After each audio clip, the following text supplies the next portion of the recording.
정봉재 정치쇼 2부 순서 들어가겠습니다. 아빠들 왕수다. 잡음이 들어갔어요? 그 정도는 뭐 옥의 티가 아니라 티의 옥이라고 하나 할까. 일부러 그러신 것 같은데. 예. 1부는 끝났어요. 2부로 그런 것 같아요. 2부로 들어가면서 1부를 아직.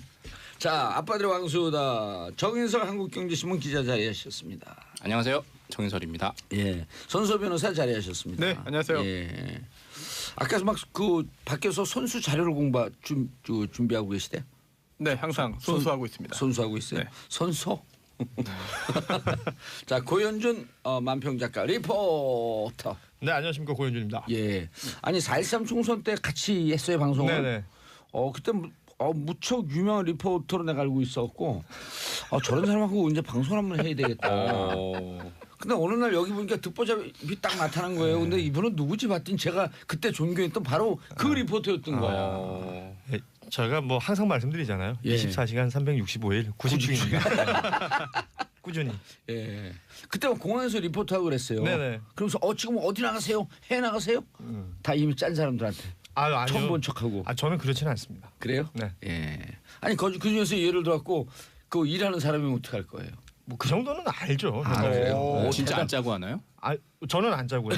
대부분의 분들이 세팅을 하는 경우가 세팅을 많은데 하죠. 저쪽에서 오라고. 저는 아니에요. 여기는 알겠습니다. 짜지 않고 세팅을 했다. 아니야. 아니 이거 현장에서 나는 저랑같이 전화하지 않았지만 딴 사람이 해줬다. 아니 그런 것도 없어요. 그러니까 만약 있을 수도 있는데 그런 예. 분들이 있다 하더라도 그건 너무 재미없잖아요. 예. 현장성이 근데 없으니까. 헤드밴드는 왜 했어요 오늘 뭐? 이게 헤드밴드. 오늘 머리에 왁스를 발라가지고 BTS예요? 내리면 안 돼, 내려가면 안 돼. 요렇게 쓰면 좀 없어 눌리죠. 보일까봐. 눌려요, 눌려. 머리 망가지니까. 그러니까 제가 이거 왜 안 쓰는지 알겠죠? 헤어스타일 때문에. 예, 날마다 이거 몇만 원씩 주고 하는 거예요. 아침에. 돈을 드린 거예요? 그럼요. 안 드린 거하고 똑같죠? 자, 아빠들의 왕수다. 지난주 반응 좋았어요. 너무 재밌다고. 예. 우리 집사람이 댓글 올렸어요. 저희도 항상 씁니다. 예. 자, 첫 번째 뉴스. 손수 변호사님. 네.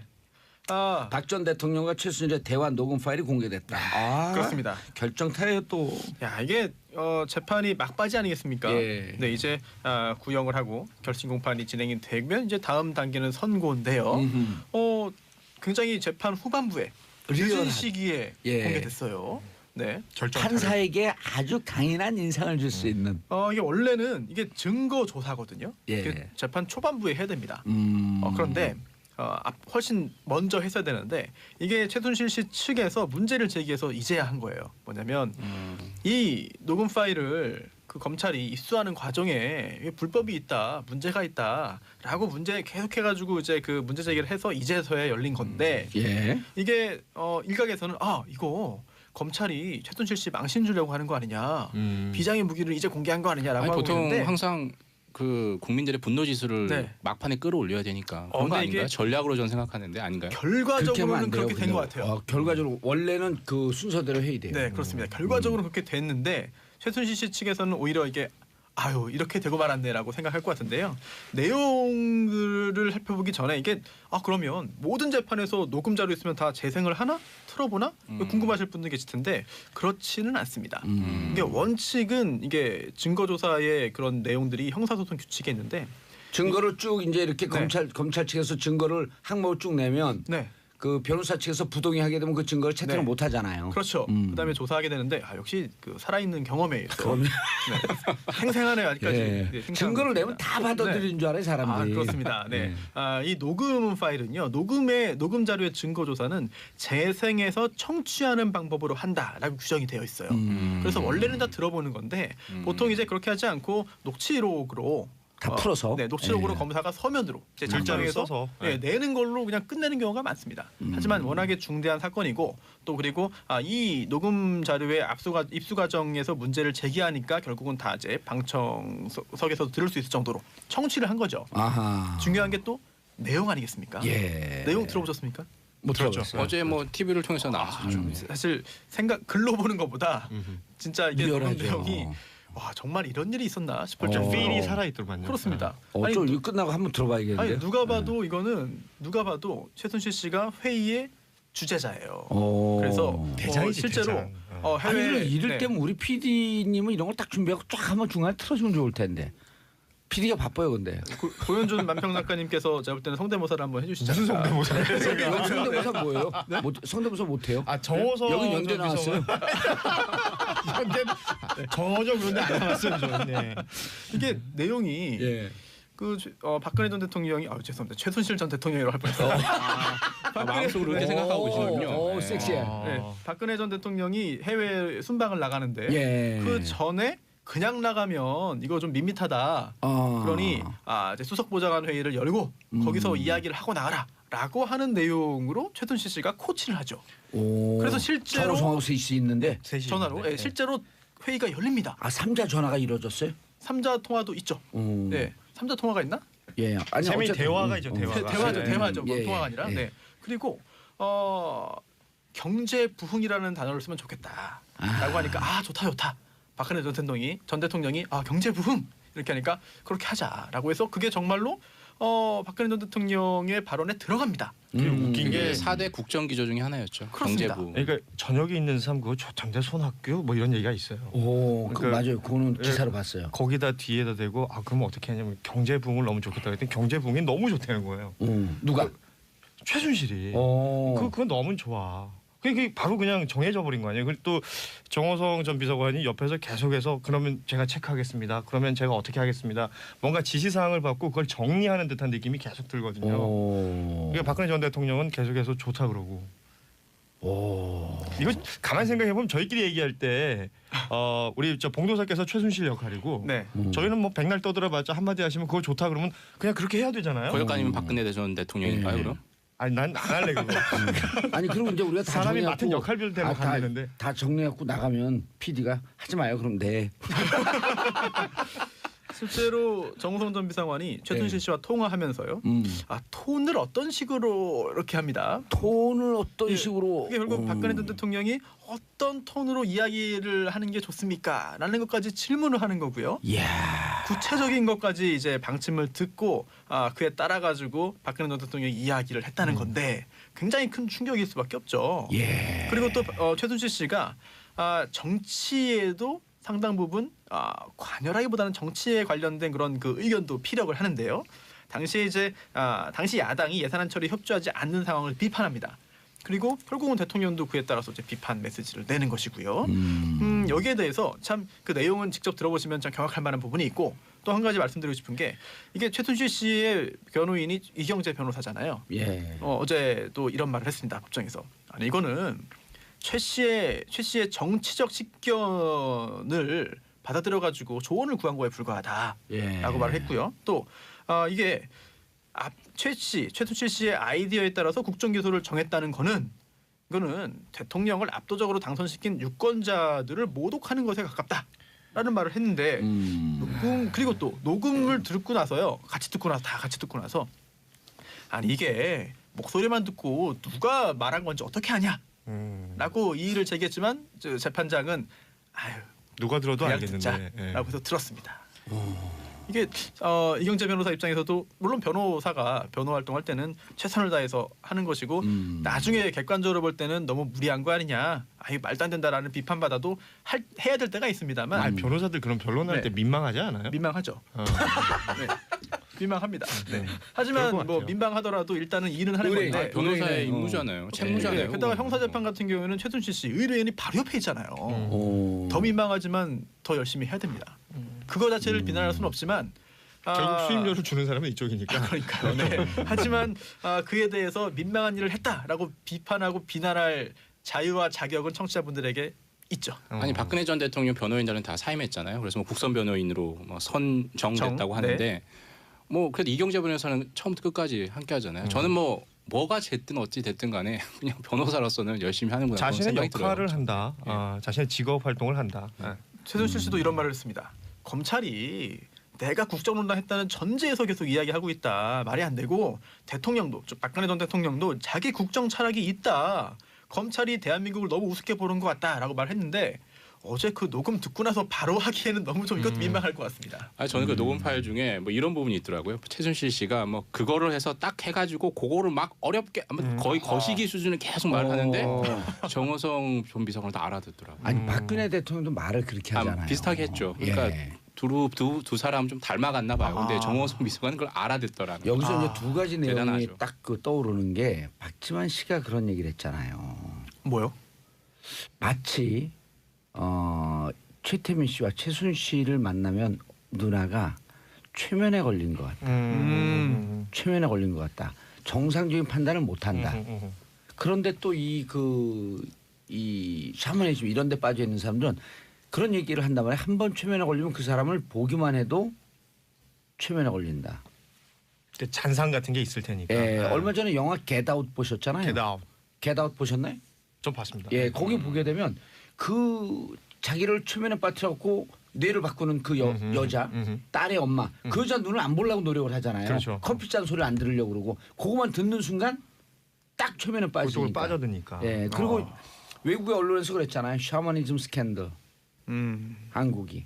네. 그러니까 최순실이라고 하는 사람이 누가 그랬잖아요. 대를 이은 교주고 거기에 빠져 있는 신자나 다름이 없다라고 추정이 된다. 라는 걸 라고 우리가 전하는 거죠. 다 그런 건 아니죠. 예, 그런 설이 있다. 그런 예. 설이 있죠. 그런 걸 썰이라 그러죠. 썰. 예, 저도 그런 인설이고요. 설이라 그러면 이월이죠. 설은 2월에 오니까. 네. 가끔 이런 도 있습니다. 가끔 이런 데 있어요. 아니 올해 이제 내년 2월이라고. 그런가요? 방송이 이렇게 산으로 가는군요. 그럼 다시 끌어내면 이제 바다로 가야죠. 자, 그럼 오늘 최순실 결심 공판 검찰 구형 얼마나 예상하십니까? 손소 변호사님. 제가 제일 늦게 한번 말하면 안 되겠습니까? 오, 그렇죠. 역시. 그게 완전 결정타니까. 자, 우리 그 아마추어 분들 제일 아마추어인 저부터 하겠습니다. 예. 그러면. 지금 10시부터 시작했다고 하더라고요. 정인설. 예, 예. 이거 정말 제가 얘기하는 건 설에 불과하니까. 예. 그 18개 혐의요. 그렇죠. 검찰은 무조건 세게 부를 거로 생각하는데요. 예. 무기징역 저는 부를 거로 생각합니다. 아, 무기징역. 검찰의 구형이 구형이죠. 구형 어디까지나 구형. 저는 그 장시호 씨의 곱하기 10 뭐 그 그러면 정도 15년. 뭐 2년 15년에서 6개월이었으니까 20년 20년 뭐 20년 그렇게까지 이런 하나 하네요. 찍으세요. 난 20년 할게요. 저는 15년이요. 15년. 20년 구형은 잘 안 나와요. 그래요? 예. 그런 걸 모르니까. 예. 한번 갔다 와보세요. 전 15년 구형이요. 저는 안 갈래요. 손소 변호사님. 저도 15년 하려고 했는데 예. 먼저 하셔가지고 아, 선수를 역시. 뺏겼습니다. 그러면 15년이 법정에 갔다 온 사람들이 나뉘네. 15년이 이건 재판부로 맡기는 거예요. 예를 들어 20년, 25년 구형은 백년에서 안 나와요. 그러려면 네. 15년이 넘어가는 순간 아까 저기서 그냥 차라리 무기징역이 나는. 무기를 때리는데 무기로 구형을 하는데 무기 구형은 무척 이례적이에요. 암만 이게 죄의 혐의가 커도 그리고 15년 준 다음에 법원에다 맡기는 거죠. 무기를 때리든 15년을 때리든 알아서 하세요. 오늘 검사가 이제 의견을 밝히고 이제 구형을 하게 되는데 이제 구형은 형을 구한다 이런 뜻이죠. 네네, 이게 그렇습니다. 많은 분들이 이게 선고인 줄 선고인 아시죠? 줄 알아요. 아. 판이 그 결정이 난 줄 알아요. 그래서 이제 오늘 네네. 구형을 하면 2, 3주 뒤에 그렇죠. 선고. 그렇죠. 진짜 이제 형을 네, 내리는 거죠. 맞습니다. 선고는 뭐지? 선고. 선고 공판. 예. 아, 근데 아이고. 사실 결심 공판이란 말 때문에 다들 혼란스러워요. 그렇죠. 끝낸다. 오늘 마지막이고 결론. 이건 진짜 구형 예. 공판이라고 이름 바꿔야 돼요. 일심 검찰이 선고가 나오고 구형하는 일심 거죠. 선고. 오늘 나오는 건 아니고요. 그렇죠. 네. 예, 오늘 구형. 그래서 오늘은- 15년. 네, 오늘 검사가 최순실 씨에 대해서 아마 굉장히 좀 비난 또는 이제 그 지적을 할 것 같습니다. 예. 그리고 여기에 대해서 최순실 씨도 직접 본인의 그 최종 발언을 할 텐데 예. 최후 진술할 텐데 어떻게 변명할지 궁금합니다. 뭘 궁금해요? 안 궁금한가요? 맨날 궁금한 걸 어떻게 네. 할지 궁금합니다. 궁금합니다. 추가 정말 궁금해요. 주목됩니다. 기자들도 할 예. 얘기 없으면 정말 항상 궁금해요. 귀추가 아니, 이런 전염됩니다. 거는 종편 가서 하세요. 여기서 네? 그냥. 아니 정말 궁금해서 그래요. 오늘 예. 진짜 궁금해요? 네. 얘기해 줄까요? 네. 최순실 감옥 가고 오래 사세요 그냥. 영원히 쭉 최순실 forever in 감옥. 아니 최순실이 무슨 말 할지 궁금하다. 최순실 아 씨가 최순실이 최후 발언. 저도 궁금해요. 궁금합니다. 예, 궁금해요. 자, 다음 뉴스. 틸러슨 발언. 대화로 관한 정인설 기자님. 제가 이게 6개월 전서부터 연말 연초 되면 급격하게 대화의 분위기로 바뀔 것이다. 맞습니다. 그 봉도사님의 예언이 그대로 적중했고요. 그동안 이제 북한 미국과 삿바싸움 했어요. 대화할 거면 예. 조건 하나 맞춰라.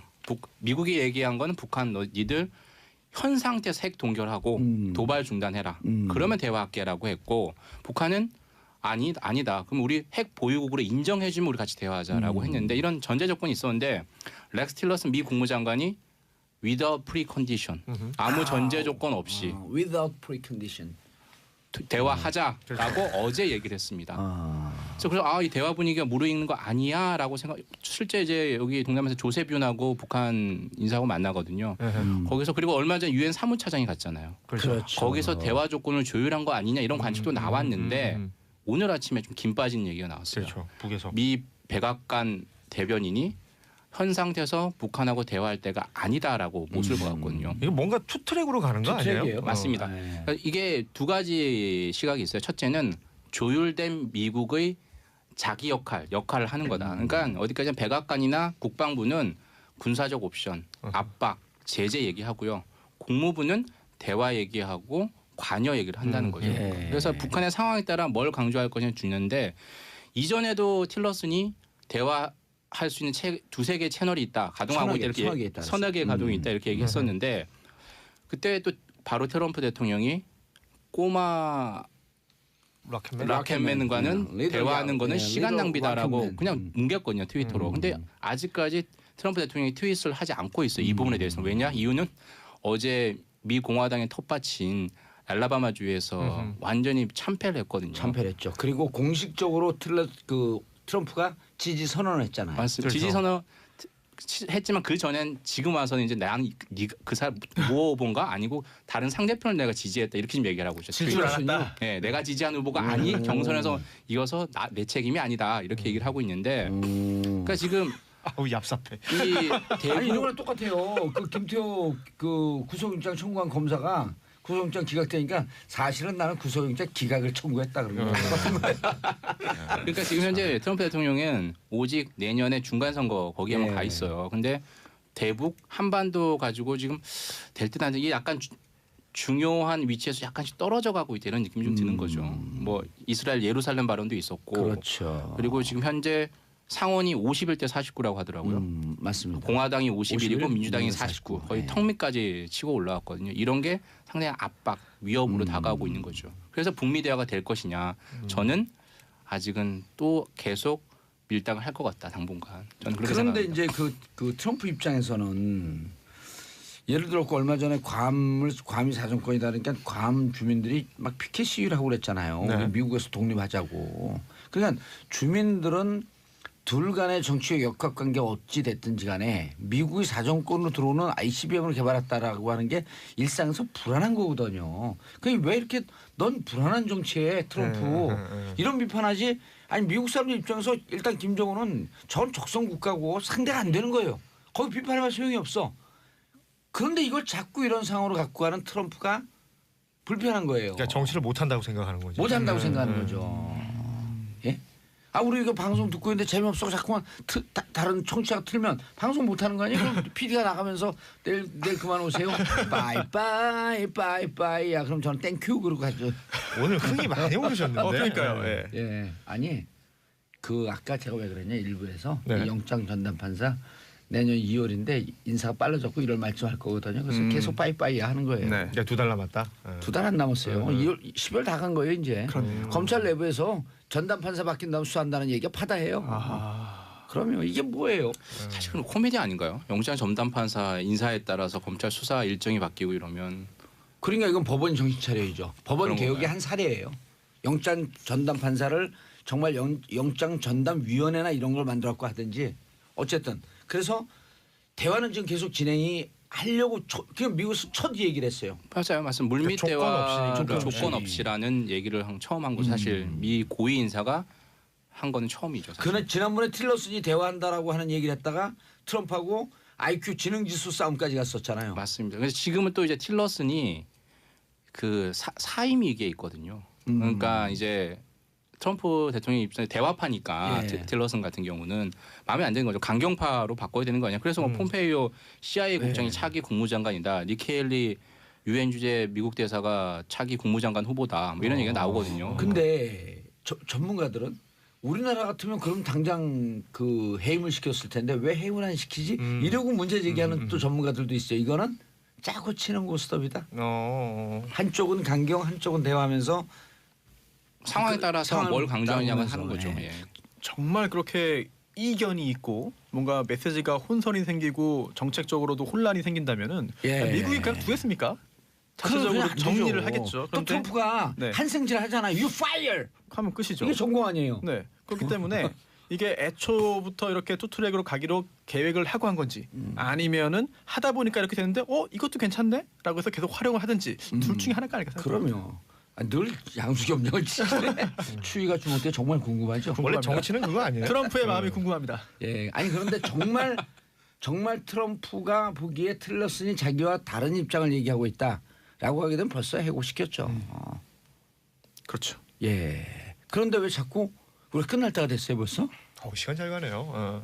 예. 방송이 기가 막히게 재밌네 그냥. 그러니까 이렇게 해가 틀렸으니 아니라 트럼프. 우리 거 하는 거 보고 좀 배웠으면 좋겠어요. 청취자의 마음도 궁금합니다. 예, 귀추가 주목됩니다. 귀추가 주목됩니다. 예.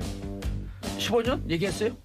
네, 다 했죠. 15년 다 했어요. 예. 자, 저 광고 듣고 3부에 돌아오겠습니다. 채널 고정하소서.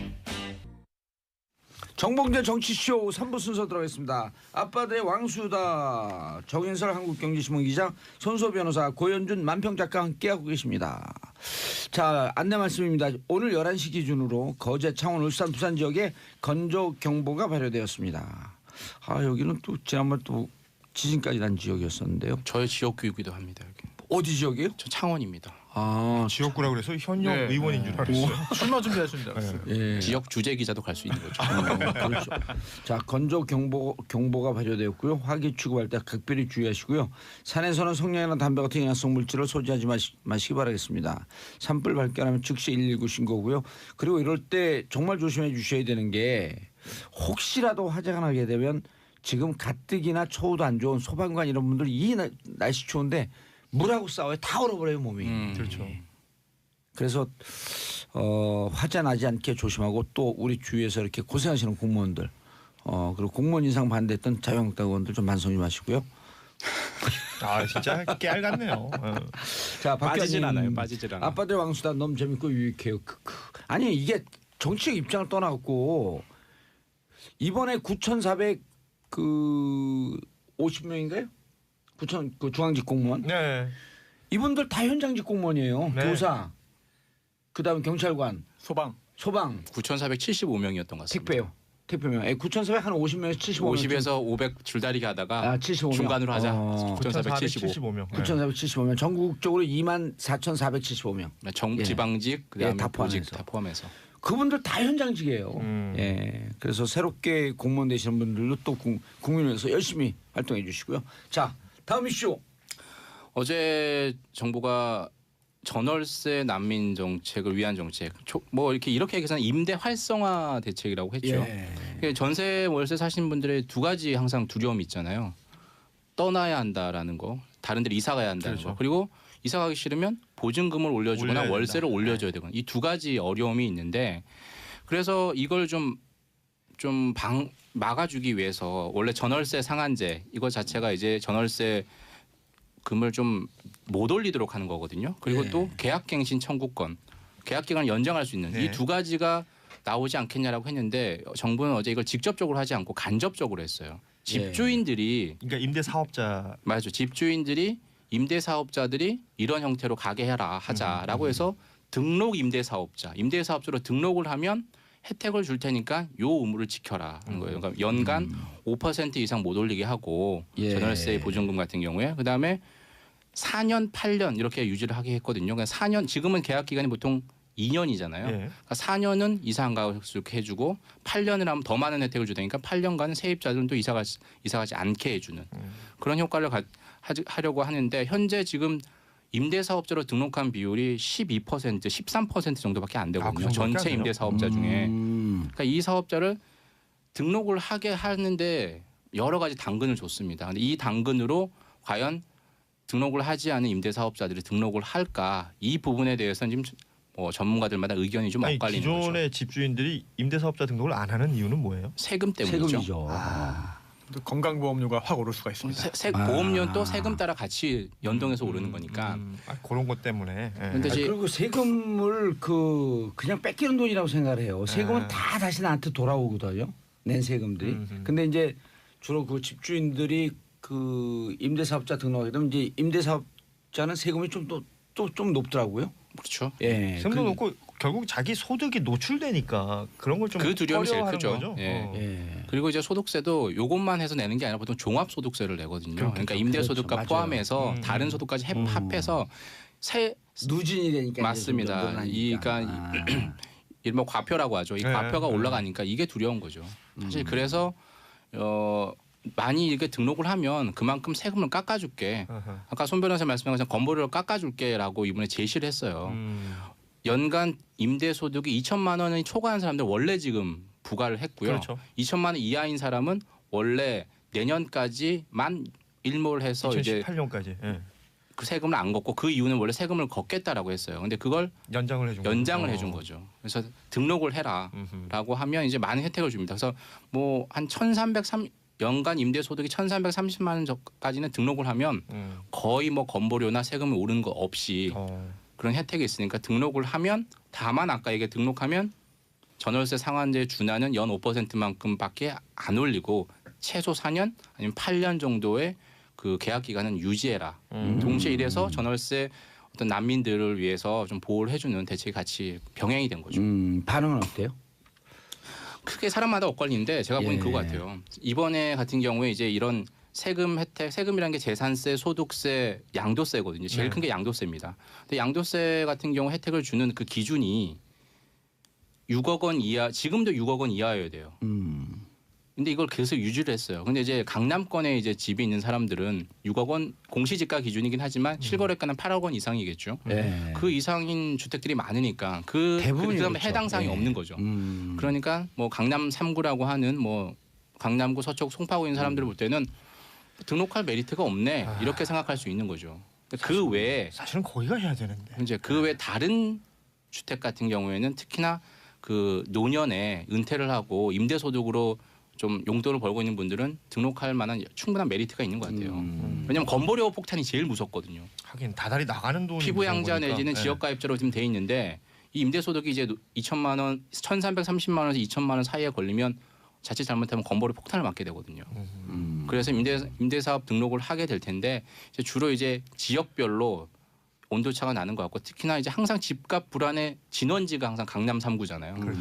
여기에는 좀 잡기가 힘든 것 아니냐라는 게 전문가들의 좀 공통적인 의견인 것 같아요. 어제 김현미 장관 처음 나와가지고 일종의 그 모두 발언 비슷하게 할 때 그 전월세 난민이라는 표현을 쓰더라고요. 그게 근데 확 와닿던데요, 진짜. 전월세 난민. 그러니까- 그게 이번 처음 쓴 표현인데. 그러니까 어디 그 난민이라 함은 뭐 본인이 의탁할 나라가 없거나 아니면 보트피플이죠, 보트피플. 그러니까 그런 것들을 난민이라고 하는데 이 대한민국에는 전월세 난민이라는 것이 있다. 뭐 그 얘기를 하면서 이 정책 발표를 하시더라고요.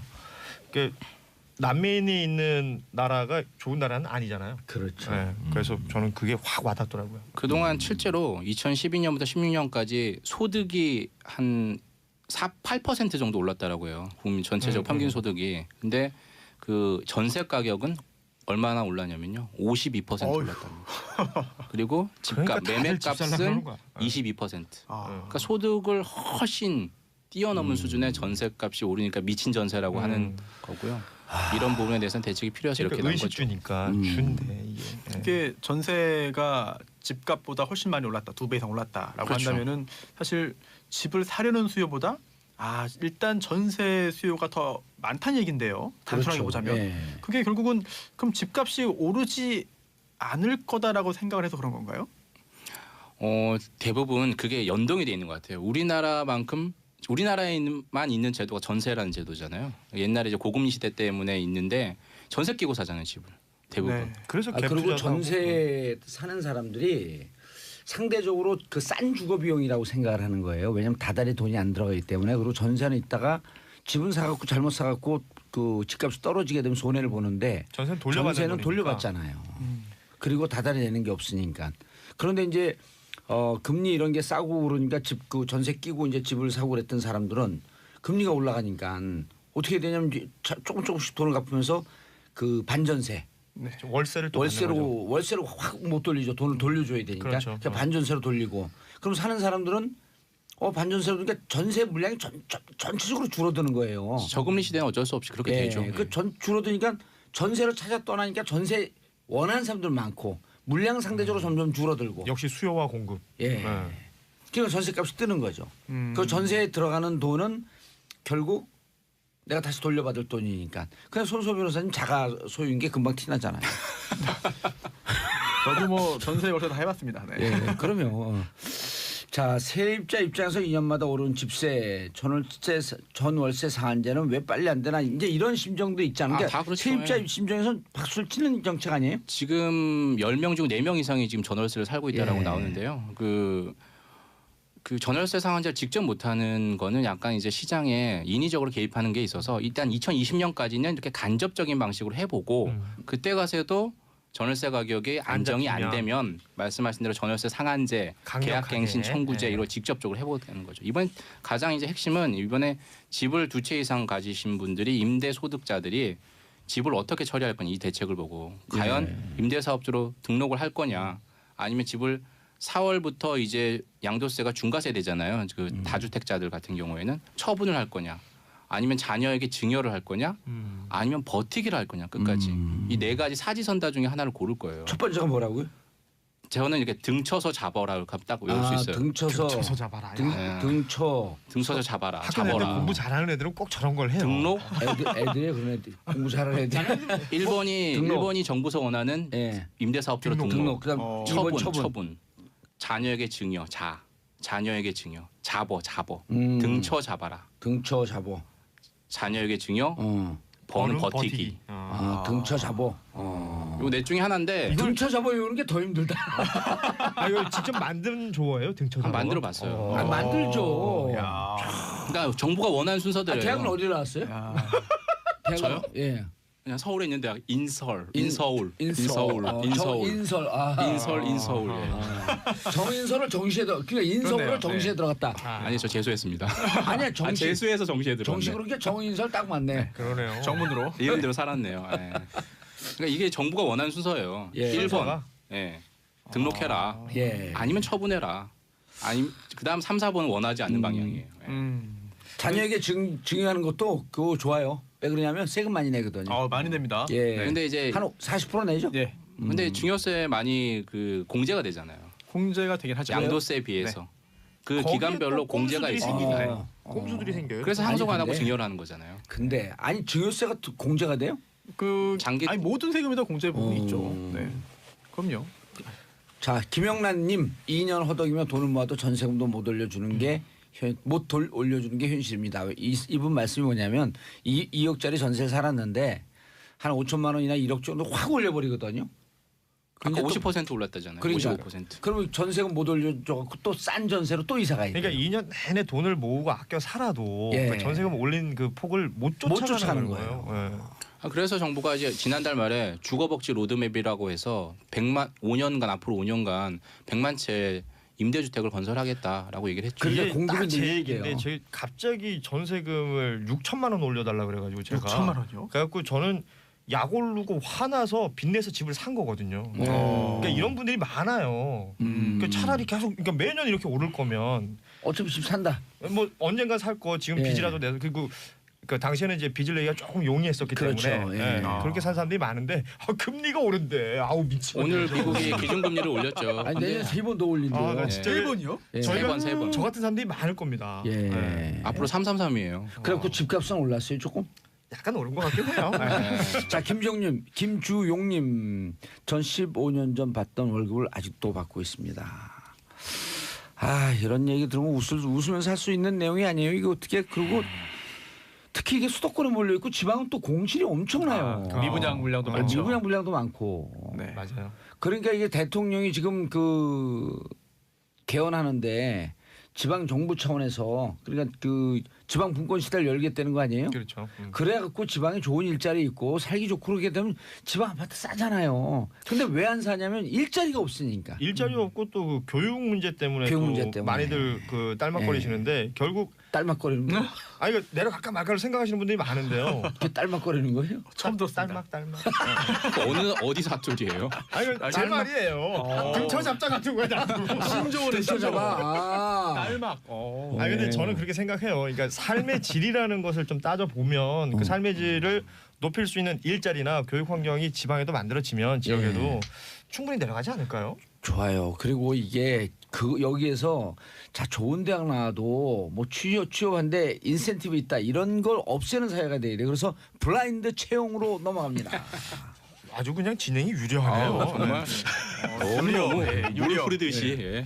아니 그 13일 날 청와대에서 예. 이번에 공개 채용했었잖아요. 근데 블라인드 채용을 했었습니다. 그리고 5개 직군에 사람들을 뽑았는데 6명 뽑았죠. 예. 경쟁률이 44대 1이었다고 해요. 44대 1. 그런데 블라인드 채용을 해서 그 결과적으로 뽑힌 분들이 6명 모두가 여성분들이었다. 예.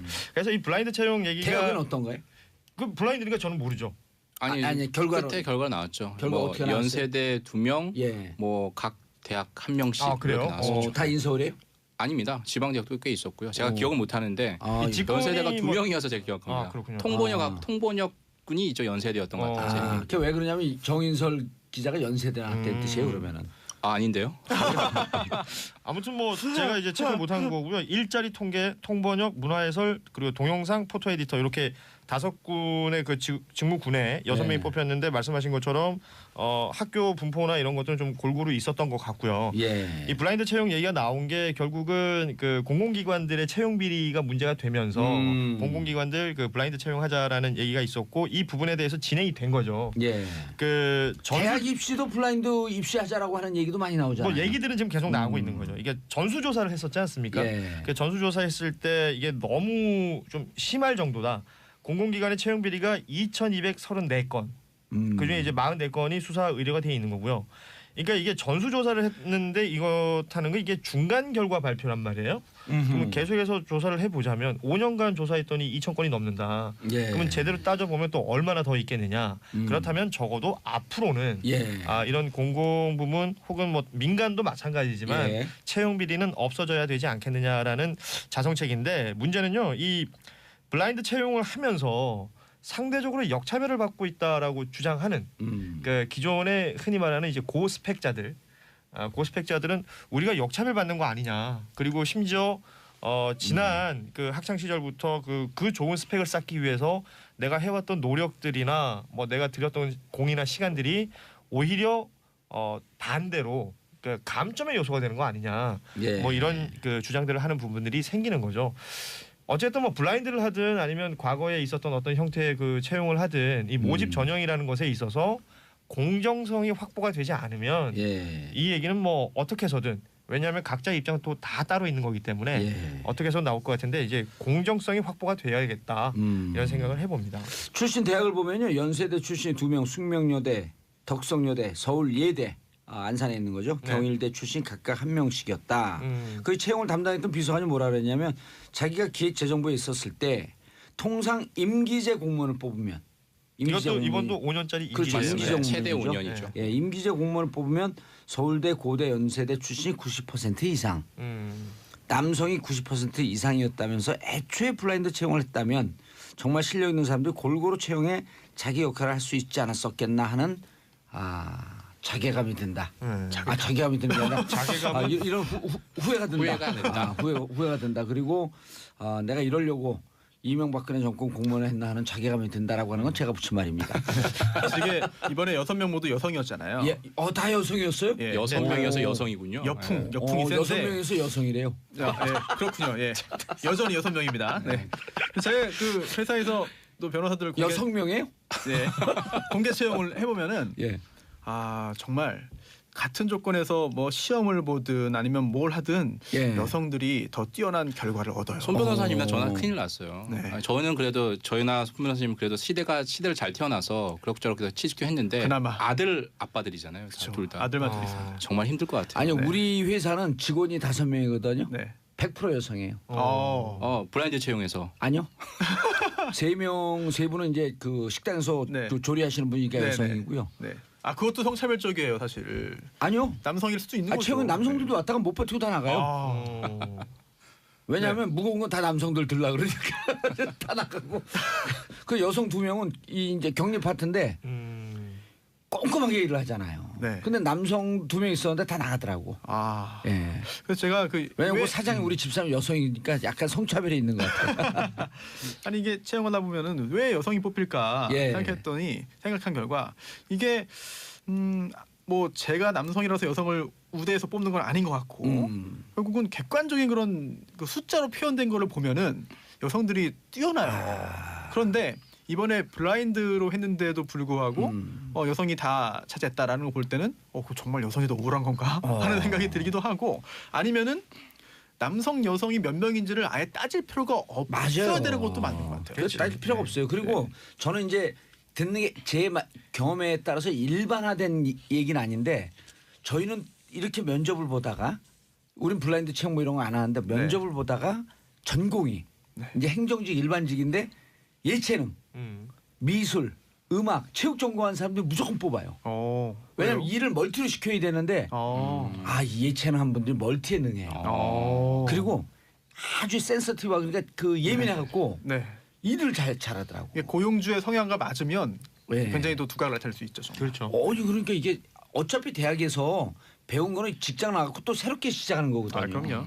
예를 들어갖고 그 한겨레 특종 빵빵 터뜨리는 서영지 기자 상명대 영화과 출신이에요. 법조 출신인데 그 독특하잖아요. 기사를 아주 섬세하게 써요. 취재도 섬세하게 하고 은큼하게 눈 깜빡깜빡하고 다가가고 너무 편해하시는 거 아니에요? 아니 진짜 특종을 많이 터뜨리니까. 알고 있습니다. 전 서영지 기자. 제 밑에 그 일을 아주 잘하는 여자 변호사가 한 명 있는데 재료공학과 출신입니다. 재료공학과 출신의 변호사. 잘하더라고요. 일을. 그 정도로 무슨 거기 그 공장이에요? 공장이에요. 근데 저는 이 청와대에서 했다고 하길래 근데 회사에서도 저희도 블라인드 채용을 해봤어요. 근데 정말 힘들어요. 왜냐하면 더 많은 신경을 써야 되고 맞아요. 더 많은 노력을 해야 되고 그래서 청와대에서 이렇게 했다면 이 노하우를 각 기업이나 뭐 가족들 정말 이번에 많이 다 공개는 하지 않았거든요. 그렇죠. 어떻게 뽑았고 어떤 형태로 하니까 좋게 됐더라. 이걸 좀 저도 공유했으면 좋겠어요. 좀 공감하는 게 공유하지 말고 제가 알려드릴게요. 알려주세요. 이건 전문적으로 블라인드 채용을 하는 헤드헌팅 회사가 이제 곧 만들어져요. 근데 거기다 의뢰하는 게 좋아요. 거기다 투자해야겠네요. 영세 기업 입장에서는 돈 없어서 못해요. 정말 큰 부담이고. 아니에요. 그 왜 그러냐면 한 명 뽑는데 얼마 딱 하게 되면 그 비용에 신경 안 쓰고 정말 그 정도 비용 들여서 좋은 인재가 들어오면 훨씬 더 이익이에요. 근데 이제 이직이 좀 잦은 직종에서는 그것도 좀 부담이 되는 거고. 이직은 오너가 잘못해 주니까 이직하고. 그건 그렇습니다. 자 블라인드 채용인데 올해 채용 시장 최고 하지 않았는데 이른바 이제 그 스펙 좋은 명문대생들 사이에서 불만이 크다고 이거 자꾸 이제 우리 그 PD님 쓰는 게 PD님 명문대 출신이거든요. 왜냐하면 자기도 이게 블라인드 채용해서 못 들어왔다 이런 뜻이에요.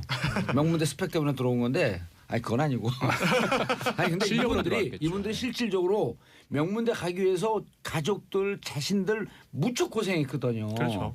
그리고 사실 직장 들어갈 때 명문대라고 하는 타이틀 때문에 베너핏을 좀 얻고 싶은 심정이 있을 거 아니에요. 이 사회가 그랬기 때문에. 사람 마음에 있죠. 인지상정이죠. 계속 그 어른들이 어렸을 때부터 저도 뭐 어렸을 때 항상 뭐 너는 어디 가야 된다, 어디 가야 된다, 어디 가는 게 좋다 뭐 이렇게 얘기하신 이유가 그래야지 더 잘 살거나 더 좋은 직장에 간다라는 생각이 있었기 때문이잖아요.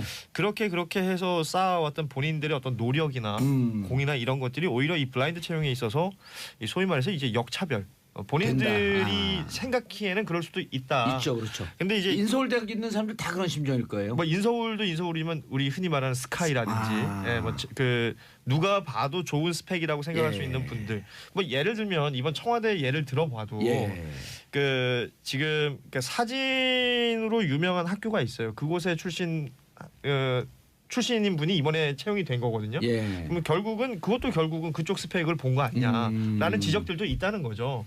그러니까 말하자면 이게 모집 전형 자체가 공정하냐 그렇지 않느냐에 대한 문제가 우선은 먼저 체크가 되고, 그러니까 거기서 그러면 소위 말하는 명문대 나왔다고 해서 베네핏을 받았느냐 말았느냐, 그리고 그게 공정하냐 그렇지 않느냐, 이런 것들이 따져져야 될 문제지. 그렇죠. 뭐 출신을 따진다든지 아니면 스펙을 따진다든지 이게 우선시되는 모집 전형 자체가 문제가 있는 거죠. 그 명문대 들어갈 정도는 일단 기본 그 내용 그 실력들이 있는 거 아니에요? 근데 저는 여기서 그것도 따지고 싶어요. 명문대 들어갔다고 해서 우수한 인재다.